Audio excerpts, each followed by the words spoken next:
జరిగితే జరిగిందిలే. అదే మంచిది. ఏ ముక్కు మొహం తెలియని వాడినో చేసుకుని, వాడితో పెళ్ళయిన మర్నాటి నుంచి నానా బాధలు పడుతూ, క్షణం ఒక యుగంలా ఈడ్చే కంటే, పోనీ ముక్కు మొహం తెలిసిన వాడెవడైనా ఉంటే చెప్పు. యుగాలు క్షణాలుగా గడుపుదువు గాని అంది సునంద. ఏం? నువ్వెళ్ళి సంబంధం మాట్లాడతావా? ఓ, తప్పకుండా. ఆయన దగ్గరికెళ్ళి, ఓ మహానుభావా! నీ అదృష్టం ఏమని కొనియాడవలను? మా జయంతి లాంటి సౌందర్యవతి సుగుణాల పుట్ట నీకు భార్యగా దొరకబోతుంది అంటే అది కేవలం నీ కర్మ చావు ఏడువు మొత్తుకో అంటావు అంతేగా? అంది జయంతి. సునంద నవ్వింది వెంటనే చెంపలేసుకుంటూ. రామరామ, అలా అంటానా? ఒకవేళ ఎప్పుడైనా నీ కాబోయే భర్త అలా అన్నాడంటే అతను ఒకటి పిచ్చివాడైనా అయి ఉండాలి, లేకపోతే 2 గుడ్డివాడైనా అయి ఉండాలి అంది. అప్పుడు నువ్వు నీ నుదురు బాదుకొని కర్మ అనుకోవాలి అంతే. సునంద, నిజంగా సీరియస్‌గా చెబుతున్నా. నేనిప్పుడిప్పుడే పెళ్లి చేసుకోను ఒట్టు. సునంద క్షణంసేపు జయంతిని పరీక్షగా చూసింది. ఆ వెంటనే కళ్ళు గుండ్రంగా తిప్పుతూ, ఓ, ఇప్పుడు అర్థమైందిలే. అదా నీ ఉపోద్ఘాతం అంది. అంటే? ఏముంది? జీవితాంతం రాజశేఖరం సెక్రటరీగా ఉండిపోవాలి అంతేనా? ఛీ! అదేం కాదు. నిజంగా చెబుతున్నాను సునంద, అదేం కాదు. అంత కంగారు దేనికి? కంగారు కాదు. మనం ఒక ఉద్దేశంతో అనే మాటలకి ఇంకో వైపు నుంచి ఎదుటివారు ఎలాంటి అర్థాలు తీయగలరా అని. సరే, లేకపోతే ఏమిటి చెప్పు మరి? జయంతి దిగులు పడుతూ ఏదో ఆలోచిస్తున్నట్లు మొహం పెట్టి, కర్మ, ఏ దుర్ముహూర్తంలో ఇతనికి సెక్రటరీగా అడుగు పెట్టానో గాని అంతా తారుమారైపోయింది. ఒక్కటి కూడా అనుకున్నది అనుకున్నట్లు జరగటం లేదు. ఇంకా నయం కదూ, వెంటనే ఇతని దగ్గర జాబ్ దొరక్కపోతే నిన్ను వనితా విహార్ వాళ్ళు ఓ ఊపు ఊపకుండా వదిలేవాళ్ళా? అవుననుకో, కానీ ఏమిటో జీవితం ఎక్కడో మలుపు తిరిగిపోయినట్లు అనిపిస్తోంది. ఆ మలుపు అందమైనదేనని నాకు గట్టిగా నమ్మకం. సునంద కొంటెగా నవ్వింది. నీ మొహం. అతను ఊరు నుంచి రాగానే మేమింటికి వెళ్ళిపోతాం. ఆ తర్వాత అతనికి మాకు ఏ సంబంధం ఉండదు. ఆ సంగతి నాకు తెలుసు. నిన్నతను ముందు గడప దాటనిచ్చిన తర్వాత కదా అవన్నీ. అంటే నీ ఉద్దేశం, అతని సెక్రటరీగా నేను రిజైన్ ఇచ్చేశానన్న సంగతి నువ్వు మర్చిపోతున్నావు. నువ్విచ్చావు నిజమే. కానీ అతను అంగీకరించిన సూచనలేమీ కనిపించటం లేదు నాకు. అలాగే అనుకుంటూ ఉండు. ఊరు నుంచి అతను రాగానే నేనీ ఇంట్లో ఒక క్షణం ఉంటే ఒట్టు. అప్పుడను. చూద్దాంగా. చూడు. ఒకవేళ ఉంటే? నా పేరు జయంతి కాదు. పోన్లే జయ. గియలు ఇంతకీ పుస్తకాలేవి? పుస్తకాలు లేవు, గిస్తకాలు లేవు. కావాలంటే పూలున్నాయి, కోసి ఇస్తాన్రా అంది జయంతి కోపంగా.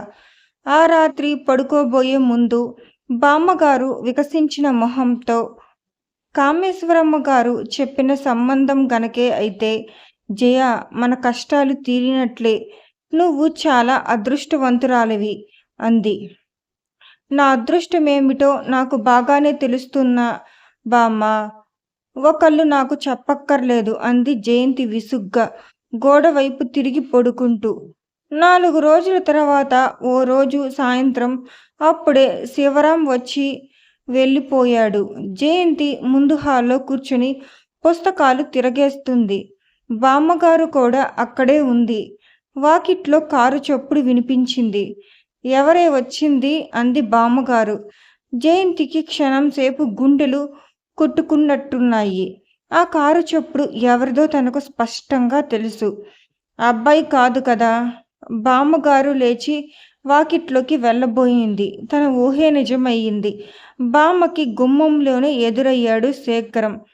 అరే! ఏమిటి అంత చిక్కిపోయినావే? బామ్మగారు ఆత్రంగా అడిగింది. జయంతి చటుక్కున తలెత్తి చూసింది. చూస్తూనే తెల్లబోయింది. శేఖరం చాలా చిక్కిపోయాడు. గెడ్డం మాసి ఉంది. శరీర కాంతి మాసిపోయి పాలిపోయినట్లుగా ఉంది. అసలు నువ్వేనా గుర్తుపట్టలేకుండా ఉన్నావు? జ్వరం వచ్చింది. వెళ్ళిన మర్నాడే నొప్పులు అనిపించింది. సాయంత్రానికి ఒళ్ళు వెచ్చగా అనిపించింది. 2 రోజుల్లో తగ్గిపోతుందనుకున్నాను. తగ్గలేదు అన్నాడతను. మనిషి అంత చిక్కిపోయాడో, కంఠం అంత గంభీరంగా ఉంది. అయ్యో రామ! ఒక ఉత్తరం ముక్కైనా రాసి పడెయ్యరు? రాస్తే ఏం చేస్తారు అంటూ పైకి వెళ్ళబోతూ ఒక్క నిమిషం జయంతి ఆగి, నీ ఒంట్లో ఎలా ఉంది అన్నాడు. దగ్గర బానే ఉంది. లోతుగా నూతిలోంచి మాట్లాడుతున్నట్లు అంది. అతను మరో మాట మాట్లాడకుండా పైకి వెళ్ళిపోయాడు. ఆ రాత్రి అతనికి క్రింద రాలేదు. బామ్మ చెప్పటం వల్ల తెలిసింది.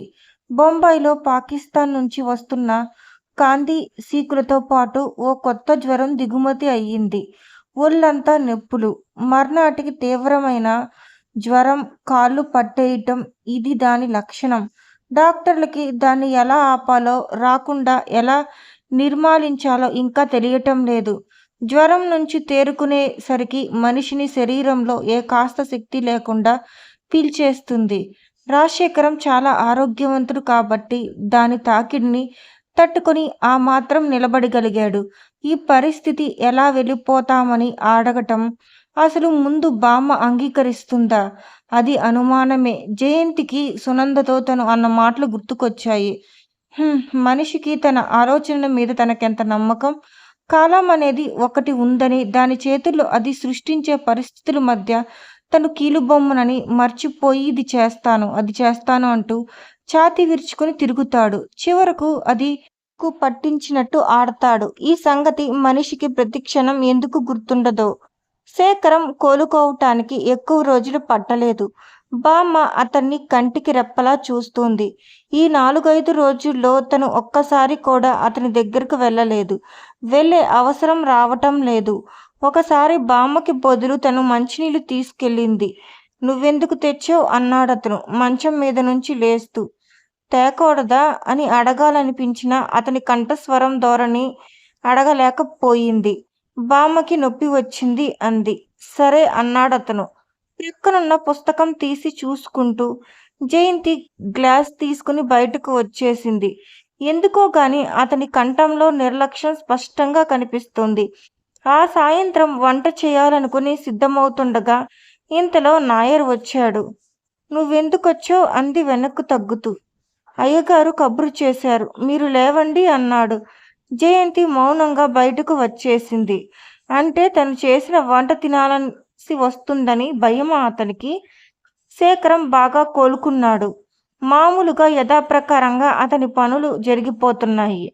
బామ్మగారికి కూడా కులాసాగానే ఉంది. కానీ నాయర్ మళ్ళీ తిరిగి వెళ్ళిపోలేదు. ఓ రోజు సునంద వచ్చినప్పుడు, ఇంకా ఉన్నావే?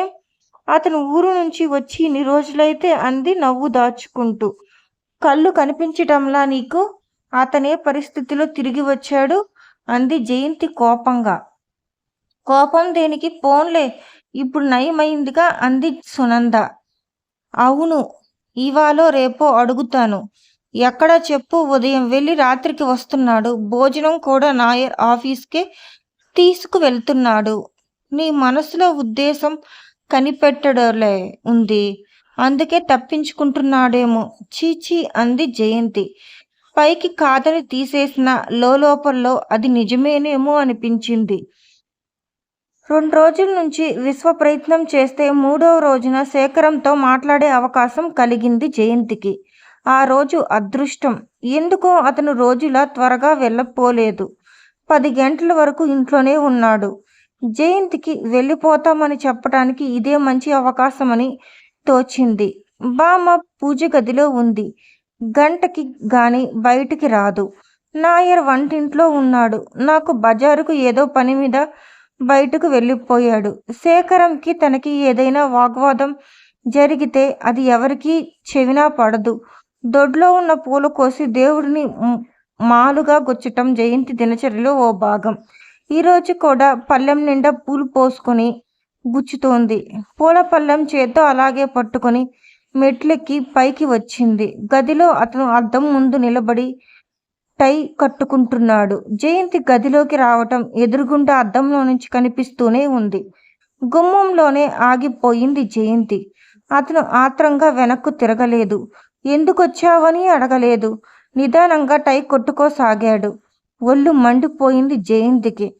పళ్ళెంలో పూలగుచ్చే సూది తీసి వెనకగా వెళ్ళి భుజం మీద గట్టిగా గుచ్చాలన్నంత కోపం వచ్చింది. అసలేమైంది ఇతనికి? ఇది వరకు శేఖరానికి ఇతనికి ఎక్కడన్నా పోలిక ఉందా? బామ్మ తన మాటలకి లోబడిపోయింది కాబట్టి ఇక్కడ ఉండటం తప్ప ఇకేం గత్యంతరం లేదు నాకు అనే గర్వమా అది? అతను చూసి చూడనట్లు ఊరుకున్నాడు. మీతో ఒక మాట చెప్పాలని వచ్చాను అంది తనే ఇంకా గత్యంతరం లేక స్వరానికి గతుక్కుమంటూ. మా ఇంటికి వెళ్ళిపోతామంది. ఏమిటది? కంఠంతో పాటు ముఖం కూడా గంభీరంగా ఉంది అతనికి. బామ్మ ఒప్పుకుందా? ఆవిడకేం అభ్యంతరం లేదు. వీడియోను ఆస్వాదించినందుకు ధన్యవాదాలు. ఇంకా ఎక్కువ భాగాలు చూడాలంటే సబ్స్క్రైబ్ చేయండి. మీ అభిప్రాయాలను కమెంట్లో పంచుకోండి. తరువాతి భాగంలో కలుద్దాం.